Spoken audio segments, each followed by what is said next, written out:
Today we're going to be taking a look at the full auto core of the Foxfire modular blaster system. And we take it apart and taking the top shell off and setting it off to the side here. We take a look, and I'm going to zoom this in a little bit just to get down a little bit closer so we can see this a little bit better. Okay, so the first thing I want to go over and kind of highlight here is that this is a 3-switch setup, and is designed to run off of 3 Omron 21 amp switch or clones of those, which these switches actually are clones. Got them off of out of darts, and I will link to them in the description of which ones they are. But they're an Omron clone, so they're the Testudo or whatever. Very good switches, but you're not paying quite as much as that. But this is utilizing a 3-switch setup, and I'll get to how I've got it wired up in a second. And the other component that goes into this that is not part of the actual STL files is this 48:1 ratio gearbox. I also purchased this gearbox off of Out of Dart's site. Now, the motor that comes with it is one of these, kind of a generic motor, and it just doesn't have the torque for the application here for running this as a pusher motor. So I've replaced that with a Neo Rhino. So kind of stepping back, and those are the components. Again, I got both the switches and the gearbox off of Out of Dart's site, and I will link in the description the purchase links where I got those from. So the pusher mechanism here is very similar mechanically to the way that a Rapid Strike is set up. I'm going to slide this around here so you can kind of get a better look at this.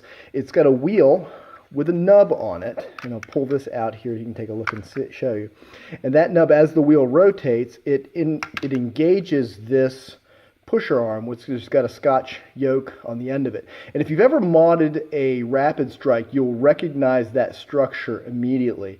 That allows it to, well, on its backstroke, to have a maximal amount of time engaging into the third switch, the position switch. So you get almost a third of the rotation with that switch back fully depressed. And so that's why the weird shape and kind of the interesting design of that pusher arm. So the pusher arm then locks in to the cage, and you can see with that in there, as that rotates, that moves that pusher arm back and forth.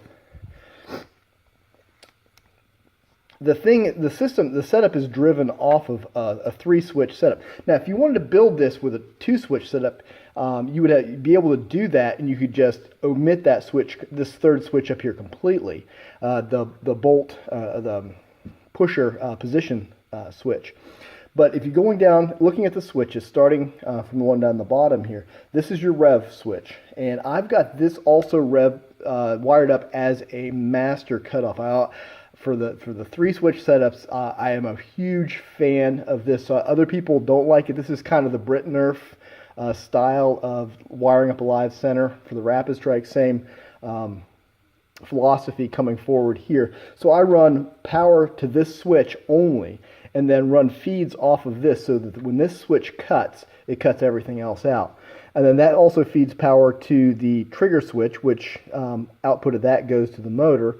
And this is also, it's a live center setup, so the third switch feeds power ground, and then feeds either its result from its position back to the normally open. So if you depress your trigger, then you get the rotation going and the pusher moves. If you release it, then the bolt control determines whether or not to keep the pusher moving or to stop it and apply braking to it.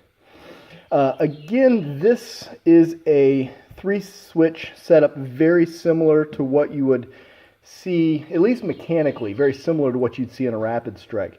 The big difference, and if you ever modded a Rapid Strike, you know this, is you've got those little tiny switches in there, and you got to try to either work around them or try to fit something bigger in there, and it becomes a real pain.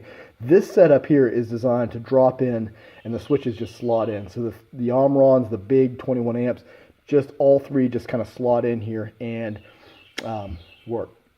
So anyways, this is the kind of the setup and the overview of the full auto pusher for the Foxfire modular blaster system. Thanks for watching.